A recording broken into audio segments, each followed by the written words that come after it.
Bismillahirrahmanirrahim. Assalamualaikum warahmatullahi wabarakatuh.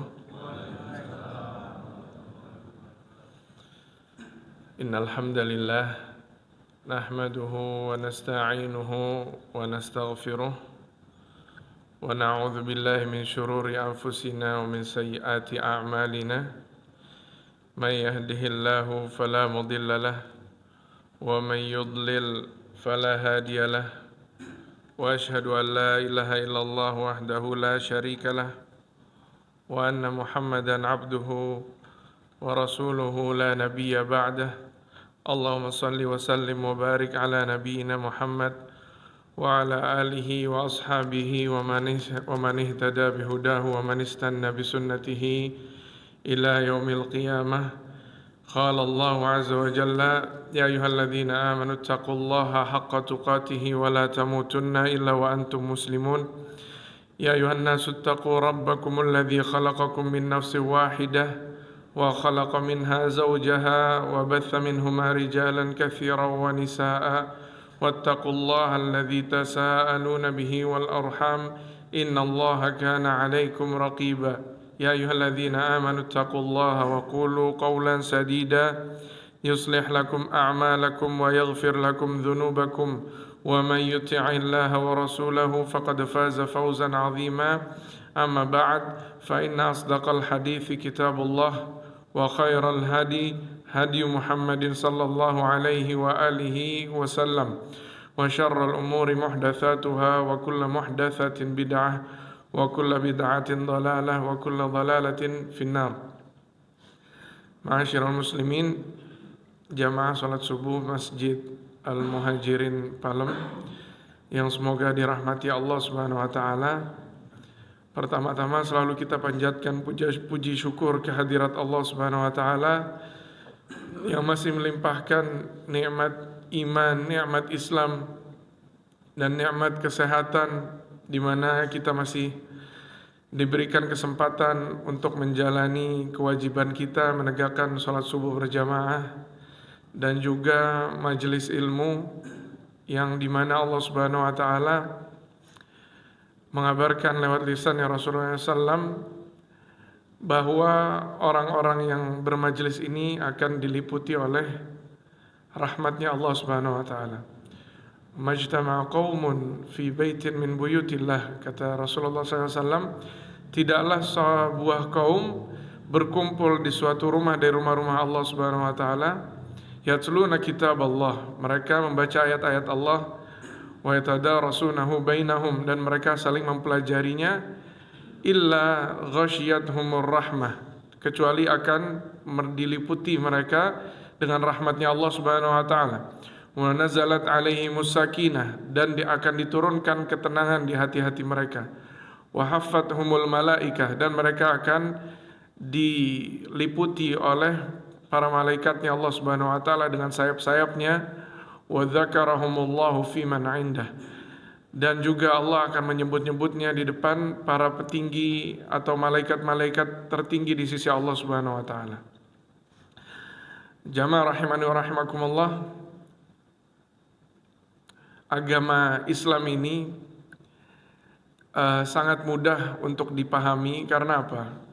Karena Allah Subhanahu wa taala menurunkan syariatnya lewat manusia yang sama bentuknya dengan kita, sama juga cara hidupnya dengan kita, tidak ada perbedaan sama sekali, yaitu Nabi Muhammad SAW.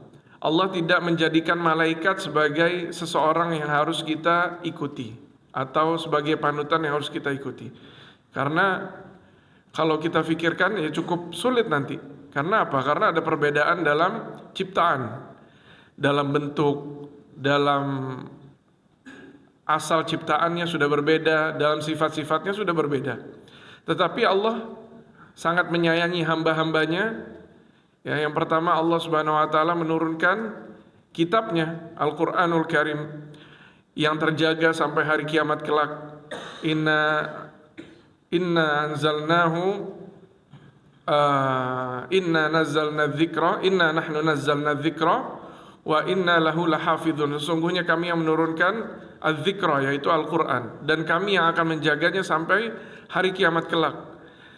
Dan juga Allah tidak meninggalkan kita begitu saja tanpa penjelasan Al-Quran tersebut, karena bahasanya Allah sangat tinggi. Tetapi Allah jadikan Nabi Muhammad SAW litubayyina linnas, kata Allah, agar kamu menjelaskan kepada manusia apa yang Allah maksud dari syariatnya Allah Subhanahu wa ta'ala. Dan juga bukan hanya dengan ahkam, dengan perintah dan larangan, tetapi Allah menjadikan Nabi Muhammad SAW sebagai contoh kita dalam akhlak-akhlak yang terbaik, dalam cara berkehidupan, cara berumah tangga, cara menjadi pemimpin, dan lain-lain. Semua seluk-beluk kehidupan kita bisa mencontoh Rasulullah SAW. Beliau siapa? Beliau adalah seorang ayah. Beliau juga seorang anak. Beliau juga seorang panglima perang. Beliau juga seorang kepala negara. Beliau juga seorang apa lagi? Seorang guru, seorang pendidik. Jadi semua apa yang kita rasakan di dunia ini juga sudah dirasakan oleh Rasulullah SAW. Sehingga Allah Subhanahu wa ta'ala itu mengatakan di Al-Quranul Karim, wa innaka la'ala khuluqin azim. Sesungguhnya engkau ya Muhammad sungguh berada di atas akhlak yang agung, akhlak yang mulia. Juga kata Allah Subhanahu wa ta'ala, laqad kana lakum fi rasulillahi uswatun hasanah. Betul-betul di dalam dirinya Rasulullah SAW itu ada uswatun hasanah, ada contoh yang baik. Dan ayat yang seperti ini sangat banyak di Al-Quranul Karim. Jamaah rahimani wa rahimakumullah. Maka wajib bagi kita untuk mempelajari bagaimana akhlaknya, cara berkehidupannya Rasulullah SAW, cara bermuamalahnya, gimana berdagangnya. Beliau juga seorang pedagang, ya, yang pergi ke Syam dan kembali lagi ke Mekah Al-Mukarramah di musim dingin, ya, seperti itu. Jamaah rahimani wa rahimakumullah. Yang pertama dari akhlaknya Rasulullah SAW adalah khuluquhu Al-Quran, yaitu akhlaknya Rasulullah SAW itu adalah Al-Quran. Maka seakan-akan Rasulullah SAW itu kalau kita melihat beliau di depan mata kita, atau kita mempelajari hadis-hadisnya, ya, bagaimana cara kehidupannya Rasulullah SAW, seakan-akan beliau adalah Al-Quran yang berjalan. Seakan-akan dia adalah Al-Quran yang berjalan, Rasulullah SAW. Kenapa? Kata ibu kita Ummul Mukminin Aisyah radhiyallahu anha, an khuluqi Rasulullah SAW, maka beliau berkata, kana khuluquhu Al-Quran, dalam Sahih Muslim. Dan juga Rasulullah SAW itu tidak pernah memberikan balasan atau beliau marah karena dirinya sendiri, enggak, Rasulullah SAW. Tetapi beliau itu marah karena apa? Karena hukum-hukum Allah dilanggar, keharaman-keharaman Allah diterabas. Itu yang Rasulullah SAW marah. Salah satu contohnya, Rasulullah SAW juga pernah melihat seorang Yahudi yang memotong jenggotnya. Maka Rasulullah SAW marah. Kenapa? Karena Allah Subhanahu wa ta'ala memerintahkan untuk membiarkan jenggot, memanjangkan jenggot. Yahudi aja Rasulullah SAW marah, apalagi kepada kita kaum muslimin. Ya, di dalam hadis yang sahih an Aisyah radhiyallahu anha, beliau juga berkata, ma intaqama Rasulullah SAW li nafsihi fi syai'in qat. Rasulullah SAW itu tidak pernah membalas keburukan untuk dirinya sendiri, nggak pernah. Atau membalas sesuatu lah kepada orang lain, ya, mengazab orang lain atau memberikan hukuman kepada orang lain karena sebab dirinya dicela atau disakiti, enggak. Tetapi ketika hukum-hukum Allah dilanggar, illa antuntahaka hurmatullah, ketika kehormatan Allah dilanggar, ya, orang-orang yang durhaka kepada Allah Subhanahu wa taala, fayantaqima biha lillah. Maka Rasulullah SAW memberikan hukuman kepadanya atau sanksi kepada orang-orang tersebut hanya untuk Allah Subhanahu wa taala. Ya, bukan seperti kita. Kalau kita kehormatan kita dilanggar, pasti kita marah, ya kan? Tapi Rasulullah SAW nggak seperti itu. Beliau adalah orang yang sabar. Ketika disakiti, beliau nggak begitu saja membalas hal yang menyakitkan Rasulullah SAW.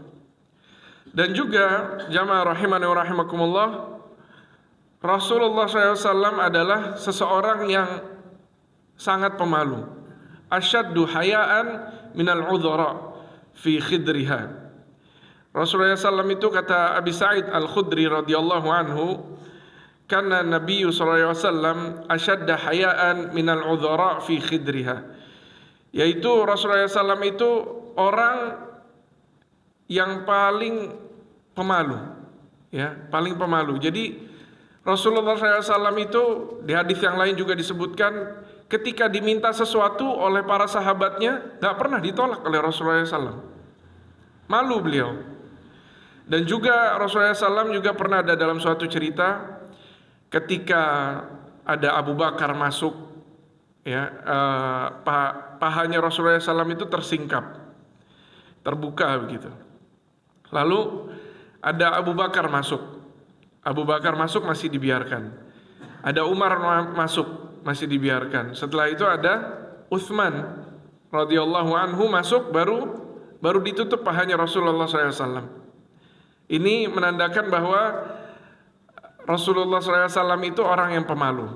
Ya, beliau nggak mau auratnya terbuka. Dan Rasulullah SAW lebih malu lagi kepada orang yang sangat pemalu. Utsman itu adalah orang yang sangat pemalu.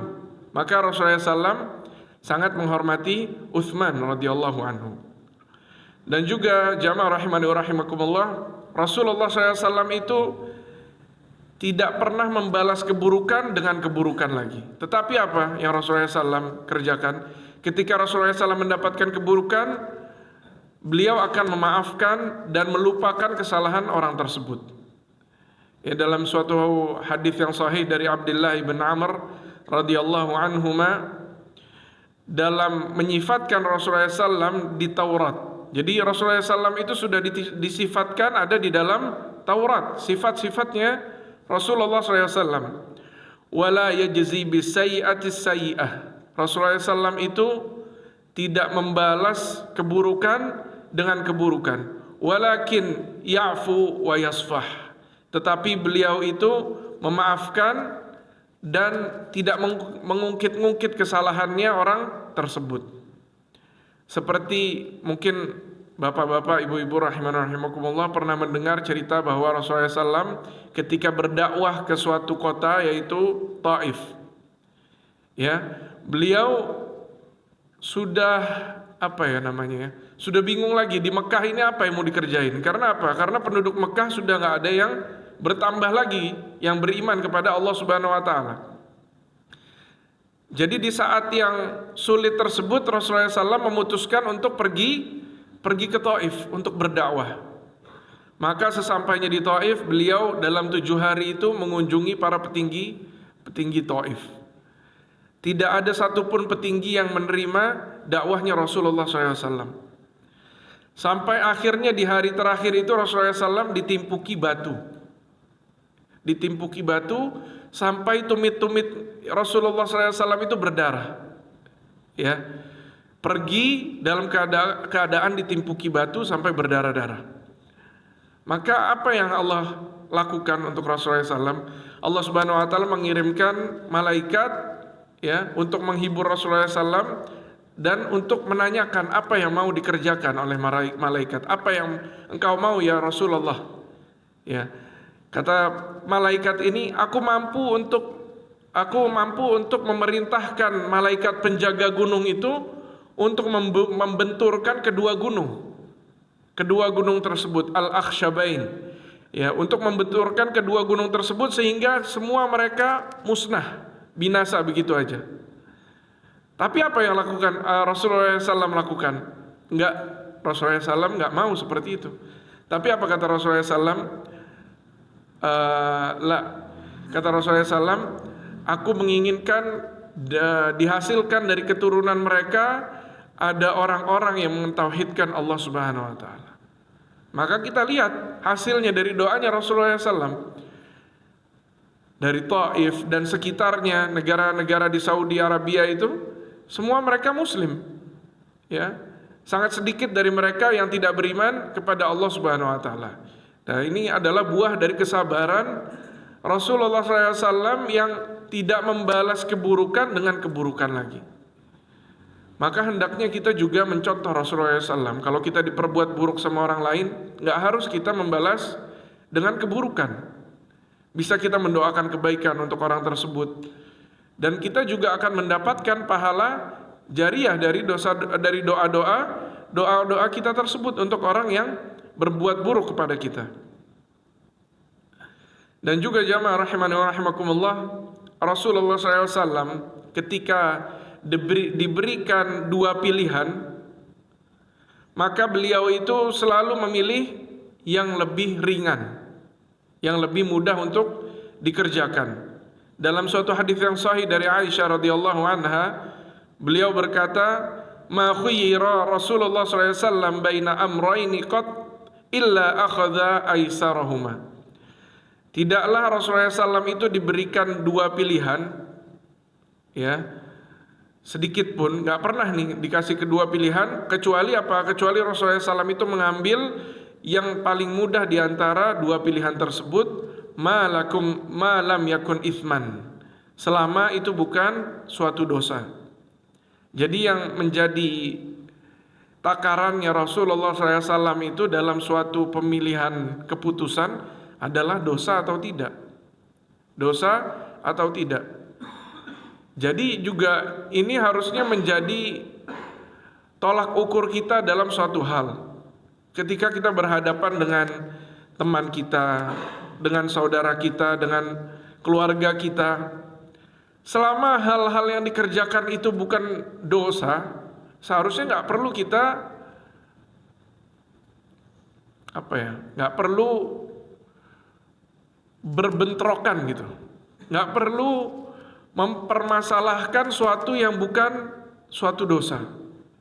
Harusnya kita lebih banyak at-taghaful. At-taghaful ini adalah suatu sifat atau akhlak dari Rasulullah SAW juga, yaitu gak terlalu banyak mempermasalahkan sesuatu. Jadi pura-pura gak tahu aja.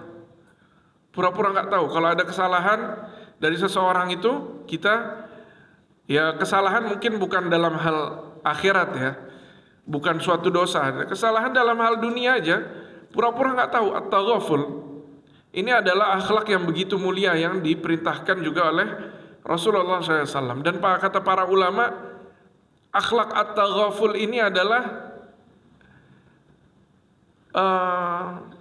manusia akan hidup lebih bahagia dengan cara memiliki akhlak at-taghaful. At-taghaful ini kalau kita misalkan melihat kekurangan di saudara kita dalam hal dunia, misalkan dia kerjanya ada salah sedikit, jangan langsung kita cecer dia, langsung kita jatuhin dia, langsung kita marahi dia, jangan seperti itu.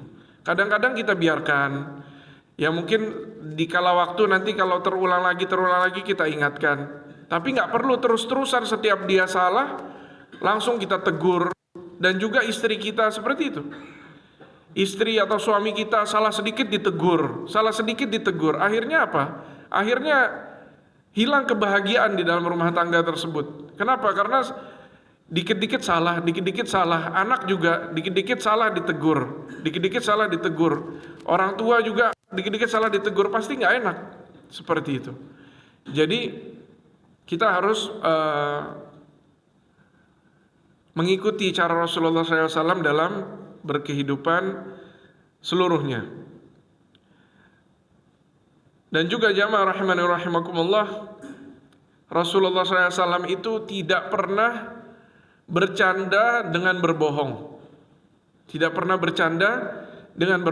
Dalam suatu hadis yang sahih dari Rasulullah SAW, bahwa ada seorang sahabat yang berkata kepada Rasulullah, "Ya Rasulullah, innaka tuda'ibuna "Ya Rasulullah, kamu bercanda sama kami," gitu. Maksudnya kamu lagi main-main sama kami. Apa kata Rasulullah SAW? "Inilah aqulu illa haqqan." Sesungguhnya aku ini tidak berkata kecuali itu adalah suatu hal yang benar. Jadi jamaah rahimani rahimakumullah, ini ya fenomena yang sering kita lihat juga di sekitar kita. Bercanda itu dengan berbohong. Ya, seakan-akan itu lucu bercanda dengan berbohong. Padahal Rasulullah SAW nggak pernah berkata berbohong seperti ini. Dan juga kata Rasulullah SAW dalam suatu hadis yang sahih, "Aku menjanjikan untuk kalian satu rumah di pinggiran surga untuk yang meninggalkan berbohong dalam bercanda," kata Rasulullah SAW. Maka banyak cara-cara bercanda yang nggak harus dengan cara berbohong. Ya, Rasulullah SAW juga pernah bercanda itu ketika contohnya ada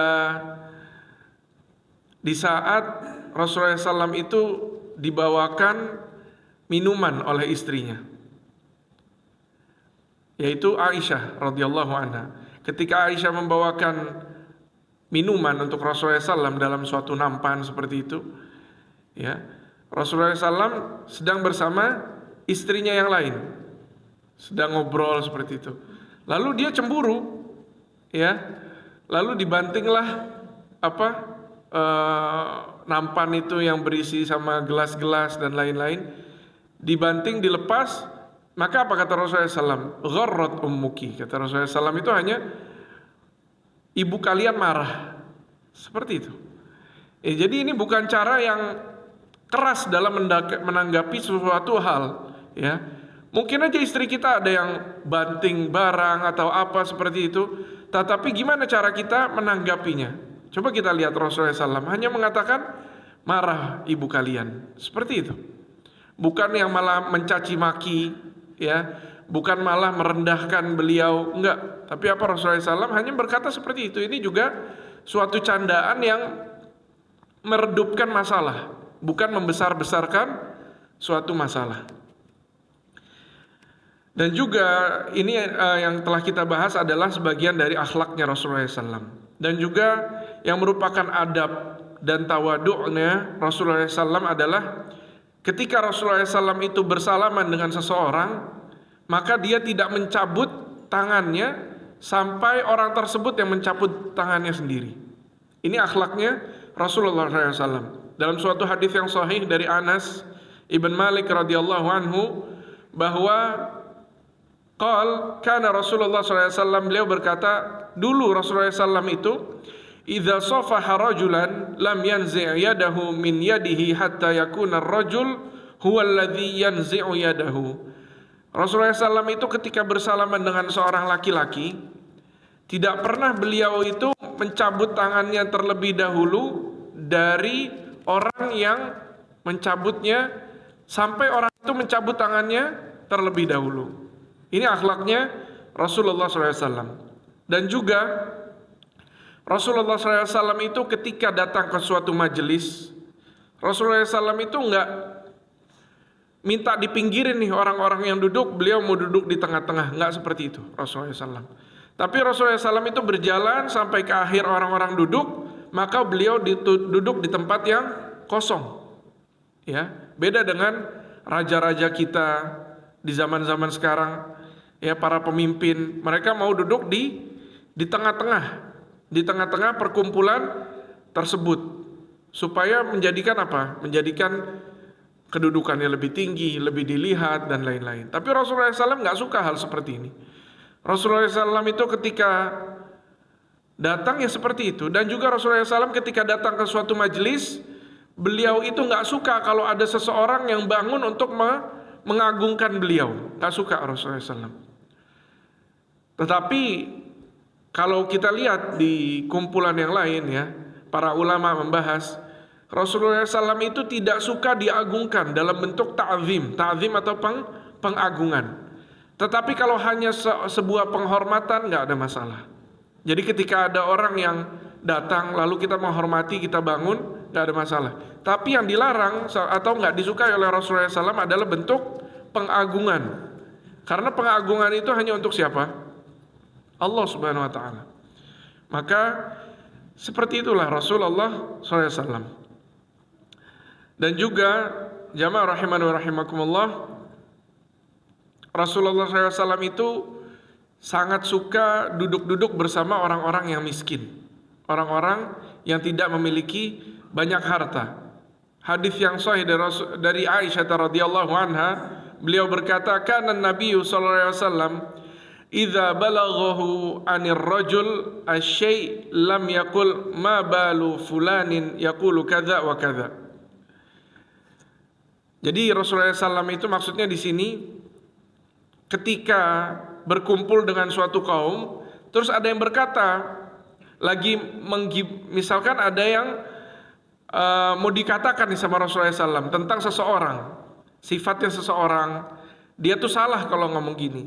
Rasulullah SAW itu nggak ngomong seperti ini. Ma balu fulanin yaqulu kadza. Kenapa si fulan ini ngomong begini dan begini? Enggak, Rasulullah SAW nggak ngomong seperti ini. Tapi apa kata Rasulullah SAW? Rasulullah SAW berkata, ma balu aqwamin yaquluna kadza wa kadza. Kenapa sebuah kaum itu berkata begini dan begini? Ini apa? Ini sebagai bentuk teguran, tapi Rasulullah SAW tidak menggibahi orang tersebut. Ya, beda sama kita kalau mengatakan kesalahan dari orang ini, kita katakan si fulan begini begini begini, ya kan? Tapi kalau Rasulullah SAW nggak seperti itu. Beliau menjauhi dari sifat gibah. Ya, jadi ya inilah akhlak yang harus kita tiru, ya. Dan juga dalam doanya Rasulullah SAW ketika ingin dikumpulkan bersama orang-orang yang miskin, Allahumma ahyini miskinan, kata Rasulullah SAW. Ya Allah, hidupkanlah aku dengan hidup yang miskin. Wa amitni miskinan, dan matikan aku atau wafatkan aku dalam keadaan miskin. Wahsyurni fi zumratil masakin, dan bangkitkanlah aku di kumpulannya bersama orang-orang miskin. Ini diriwayatkan oleh Ibnu Majah dalam sahihnya. Kira-kira kenapa Rasulullah SAW ingin dikumpulkan atau dibangkitkan bersama orang-orang yang miskin? Ada yang tahu nggak? Kenapa? Hisabnya lebih cepat. Ya, hisabnya orang yang miskin itu lebih cepat 500 tahun dibanding orang-orang yang kaya. Ya, walaupun hisabnya yang lebih cepat itu nggak menjanjikan derajat yang lebih tinggi. Jadi orang yang hisabnya lebih cepat itu juga belum tentu derajatnya lebih tinggi daripada yang hisabnya lebih lama. Mungkin kalau dia menjadi orang yang kaya, lalu dia sering bersedekah, zakat wajibnya, zakat mal, zakat fitrah semua ditunaikan, ya. Lalu sedekahnya banyak, wakafnya, menghidupkan masjid-masjid, ya. Lalu mengorbankan hartanya untuk berdakwah di jalan Allah Subhanahu wa taala. Ya mungkin aja yang kaya itu justru derajatnya lebih tinggi walaupun dihisabnya lebih lama. Ya, tapi innallaha sari'ul hisab. Sesungguhnya Allah itu hisabnya itu sangat cepat. Tapi kita nggak tahu yang dimaksud dari perbedaan 500 tahunnya itu seperti apa. Apakah itu sangat panjang? Karena nanti hari-hari di akhirat adalah hari-hari yang sangat panjang. Tetapi Allah sendiri bilang juga sesungguhnya Allah itu memiliki hisab yang sangat cepat. Maka ya buat orang-orang yang kaya, ya kita berdoa kepada Allah Subhanahu wa taala, Allahumma hasibna hisaban yasira, dengan doa ini. Ya Allah, hisablah kami dengan hisab yang mudah. Dan jamaah rahimani wa rahimakumullah, termasuk juga dari adabnya Rasulullah SAW terhadap makanan adalah Rasulullah SAW itu tidak pernah mencela suatu makanan. Tidak pernah mencela suatu makanan. Kalau dia cinta atau suka terhadap makanan tersebut, maka dia makan. Tapi kalau beliau nggak suka terhadap makanan tersebut, ditinggalkan oleh Rasulullah SAW. Beliau nggak mencela makanan tersebut. Karena apa? Karena ini merupakan contoh ya. Ketika kita dibuatkan makanan oleh istri kita, oleh keluarga kita, lalu kita mencela makanan tersebut, akhirnya bukan makanan tersebut yang sakit hati, tapi siapa? Istri kita. Ya kan? Yang sudah mengorbankan waktunya, tenaganya untuk melayani kita, harusnya kita menjaga istri-istri kita dalam hal tersebut. Ya, entah anak kita, entah istri kita, ya, ataupun penjaga warung, siapapun, Rasulullah SAW nggak pernah mencela makanan tersebut, entah itu makanan hadiah, ya, atau makanan dibuatkan oleh istrinya, itu tidak pernah dicela oleh Rasulullah Sallallahu Alaihi Wasallam. Dalam suatu hadis yang sahih diriwayatkan oleh Abu Hurairah radhiyallahu anhu bahwa beliau berkata radhiyallahu anhu, ma'aban Nabi sallallahu alaihi wasallam ta'aman qat. Rasulullah SAW itu tidak pernah mencela satu makanan pun. Inishtahahu akalahu. Jika Rasulullah SAW punya hasrat untuk memakannya, maka dia makan. Wa in karihahu tarakahu. Jika Rasulullah SAW itu tidak suka, maka dia tinggalkan. Dia nggak berkata suatu apapun. Dan juga jamaah rahimani wa rahimakumullah, Rasulullah SAW itu tidak menyukai bau-bau yang menyengat, bau-bau yang tidak disukai. Contohnya seperti bau apa? Bau bawang, bawang merah, bawang putih, ya, dan lain-lain. Mungkin juga bau rokok, ya, kalau di zaman sekarang banyak yang merokok. Habis ngerokok di depan, misalkan depan masjid, lalu masuk ke masjid, ya. Ini juga permisalan sama dengan bau bawang ini. Apa hadis yang sahih dari Jabir radhiyallahu anhu bahwa anna Nabi sallallahu alaihi wasallam qol, bahwa Rasulullah SAW itu bersabda, man akala thawman au basalan falyatazilna. Barang siapa yang memakan bawang putih atau bawang merah, ya, atau bawang bombay, ya, falyatazilna, hendaklah mereka menjauhi kami, kata Rasulullah SAW. Au liya'tazil masjidana, atau hendaklah mereka menjauhi masjid-masjid kami. Ya, ini juga permisalan yang sama buat orang yang badannya lagi bau, ya, mungkin habis bekerja yang capek, hendaknya apa? Ya, disiram-siram sedikit lah, jangan begitu aja langsung masuk ke shaf, ya kan? Karena mengganggu jamaah yang lain. Islam ini apa? Islam ini agama yang bersih, agama yang suci. Dan juga di surat Al-Muddathir kata Allah, bersihkanlah baju-baju kalian. Bersihkanlah baju-baju kalian. Sehingga yang termasuk namanya bersih juga kalau wangi, ya kan?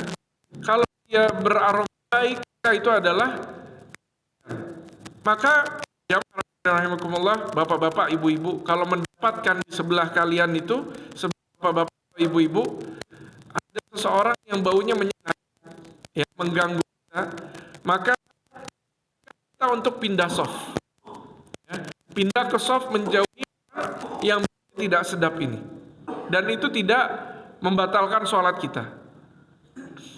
Kalau misalkan dekat, boleh kita pindah begitu saja, tapi kalau misalkan jauh, berarti kita batalkan, kita pindah, kita sholat lagi, nggak ada masalah, seperti itu. Ya, ini juga menjadi perhatian bagi kita. Kita harus menjaga aroma-aroma badan kita ketika kita mau ke masjid. Bahkan Rasulullah SAW, salah satu hal yang dicintai oleh Rasulullah SAW itu apa?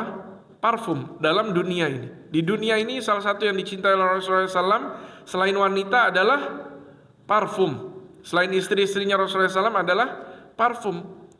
Ya, maka ya kita harus sisihkanlah.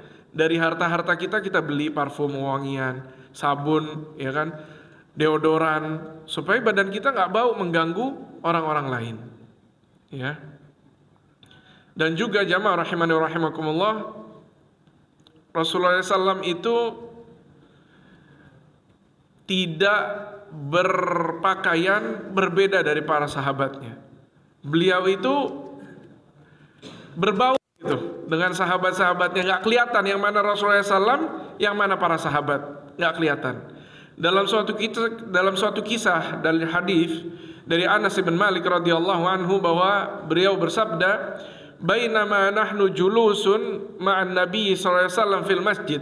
Ketika kami sedang duduk-duduk dengan Rasulullah SAW di suatu masjid, ya, di masjid maksudnya, dakhala rajulan ala jamalin, masuklah seorang laki-laki dari seekor unta. Ya, dia turun dari untanya lalu dia masuk ke masjid.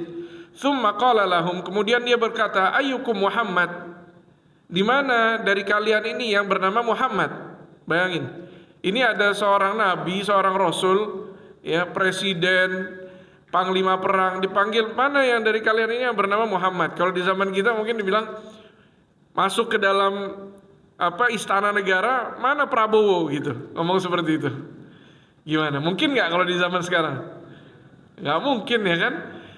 Dari penampilan, ya, penjagaan udah kelihatan perbedaannya. Tapi kalau Rasulullah SAW nggak seperti itu. Ini tawadhu'nya Rasulullah SAW. Lalu apa? Wan nabiyyu muttaqiun baina dhahrainihim.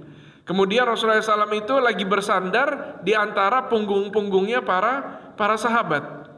Lagi bersandar, berkumpul dengan para sahabat. Faqulna hadzal rajul al-abyad al-muttaqi. Kata para sahabat, inilah laki-laki yang putih yang lagi bersandar.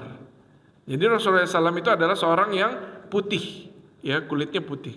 Nah, lagi beliau itu tawadhu sampai nggak kelihatan yang mana yang Rasulullah SAW, seperti itu. Hadis ini diriwayatkan oleh Imam Al-Bukhari rahimahullah ta'ala. Dan juga jamaah rahimani rahimakumullah, yang terakhir dari adab atau cara berpakaian yang Rasulullah SAW adalah ahabbul libasi ilaihi al-qamis, yaitu pakaian yang paling dicintai oleh Rasulullah SAW itu adalah al-qamis, atau bahasa Indonesianya gamis. Gamis, ya. Dalam suatu hadis yang sahih dari Ummu Salamah radhiyallahu anha, bahwa beliau berkata, kana ahabbu thiyabi ila Rasulillah sallallahu alaihi wasallam al-qamis.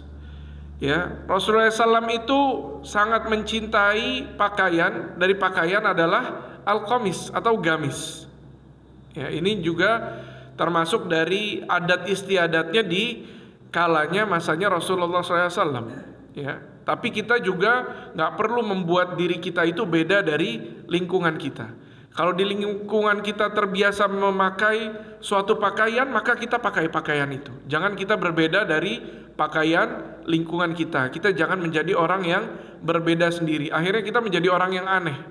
Kalau kita menjadi, contohnya misalkan di kita biasa pakai peci, ya. Terus di hari-hari biasa lah, ada yang pakai sorban, terus pakai igal, ya, seperti orang-orang Saudi. Kan aneh seperti ini. Dilihatin sama orang jamaah. Ya, kecuali di hari-hari yang khusus, mungkin di hari raya, seperti itu nggak ada masalah. Tapi kalau di hari-hari biasa, kita nggak perlu membuat kita itu berbeda dengan para jamaah, para masyarakat yang lain. Dan juga yang terakhir di sini, yaitu adalah dakwahnya Rasulullah SAW dan jihadnya Rasulullah SAW. Rasulullah SAW diutus oleh Allah Subhanahu wa taala itu adalah sebagai rahmah, sebagai kasih sayang untuk seluruh alam semesta. Ya. Rasulullah SAW berkata ketika menjelaskan tujuannya Rasulullah SAW diutus oleh Allah Subhanahu wa taala, kata Rasulullah SAW, "Innama ana rahmatun muhdatun." Sesungguhnya aku ini adalah rahmat, kasih sayang Allah Subhanahu wa taala dan petunjuk dari Allah Subhanahu wa taala, atau yang diberi petunjuk. Muhdah itu maksudnya yang diberi petunjuk oleh Allah Subhanahu wa taala. Ini hadis ini diriwayatkan oleh Imam Ad-Darimi wal Hakim, ya, dalam sahihnya. Dan juga Rasulullah SAW ketika mendakwahi sebuah kaum, apa yang didakwahi oleh Rasulullah SAW? Yang pertama apa? Tauhid, ya. Apa kata hadis dari Al-Mu'adz bin Jabal ketika diutus oleh Rasulullah SAW ke Yaman? Ketika berkata, "Falyakun awwala ma tad'uuhum ilaihi ibadatullah."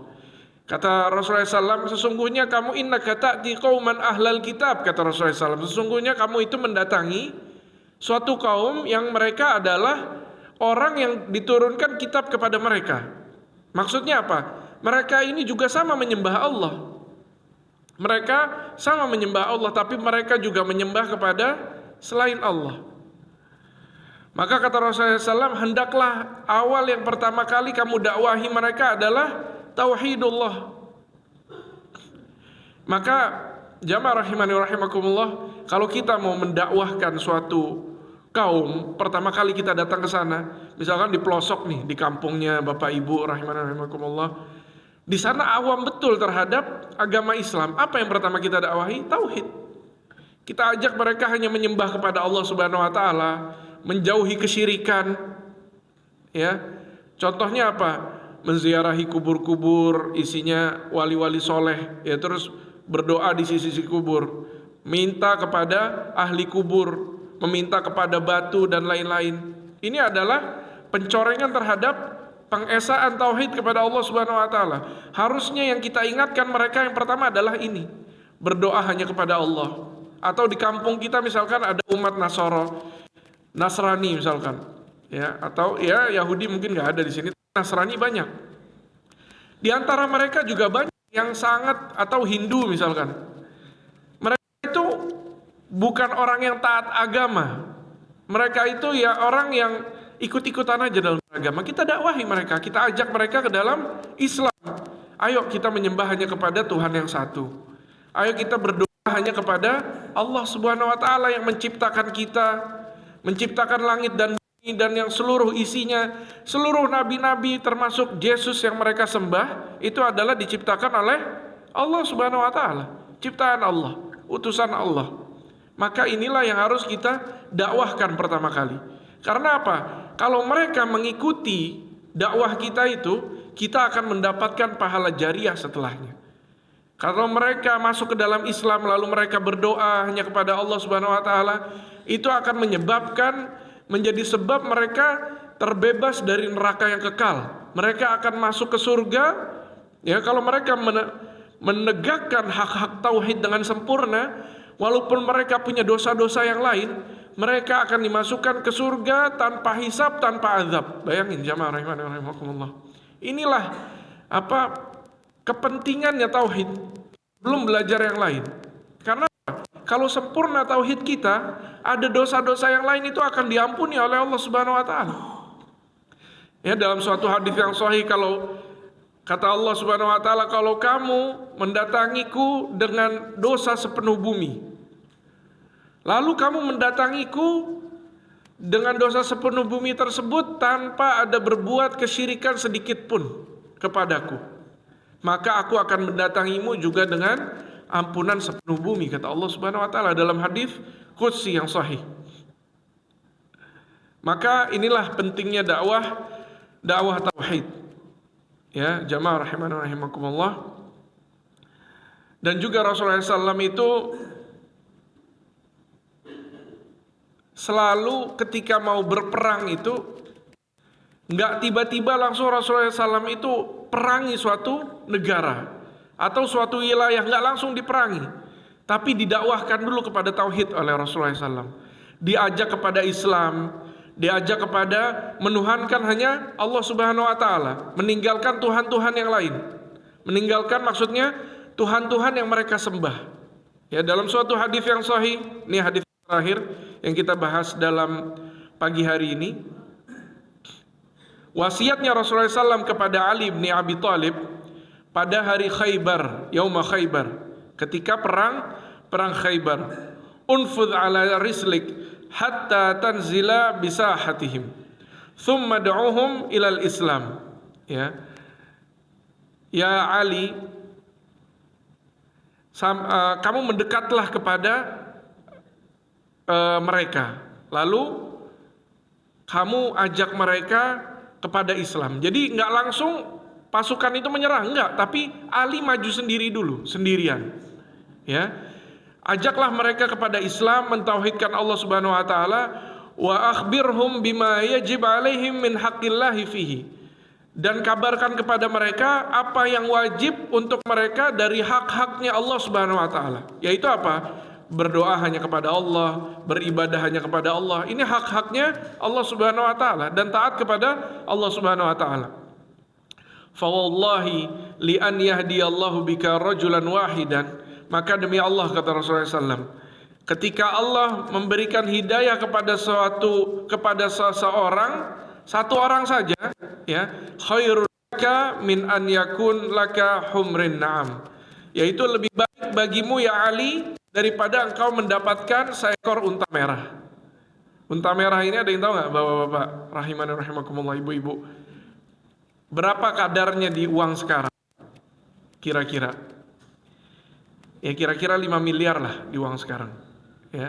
Itu kendaraan yang paling mewah di zaman dulu. Jadi ketika ada satu orang laki-laki yang mendapatkan hidayah lalu mengikuti hidayah itu, maka lebih baik daripada mendapatkan satu unta merah. Kita bayangkan kalau kita mendakwahi sebuah kaum, ya ada 100 orang yang mengikuti kita, 100 kita mendapat lebih baik dari 100 unta merah, ya. Subhanallah. Inilah permisalan yang sangat sampai kepada kita bahwa berdakwah kepada Allah Subhanahu wa taala, kepada jalan Allah Subhanahu wa taala adalah hal yang besar di sisi Allah Subhanahu wa taala. Ya demikian saja Bapak-bapak dan Ibu-ibu rahimani rahimakumullah. Kajian yang singkat ini semoga bermanfaat untuk diri saya sendiri terutama, dan juga untuk jamaah sekalian. Ya, apa mau ada tanya jawab apa langsung kita tutup? Ya, mungkin satu pertanyaan atau dua, nggak ada masalah. Barakallahu fikum.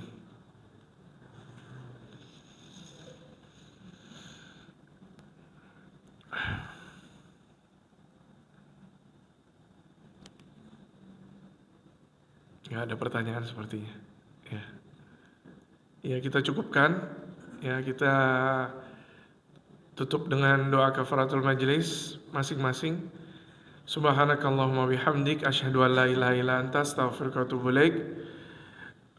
Jazakumullah khairan untuk jamaah semua sudah mendengarkan dengan baik. Mudah-mudahan ada kesempatan lain kita bertemu lagi.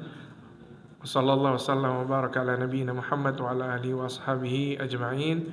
Wa akhiru da'wana alhamdulillahi rabbil alamin. Wassalamualaikum warahmatullahi wabarakatuh.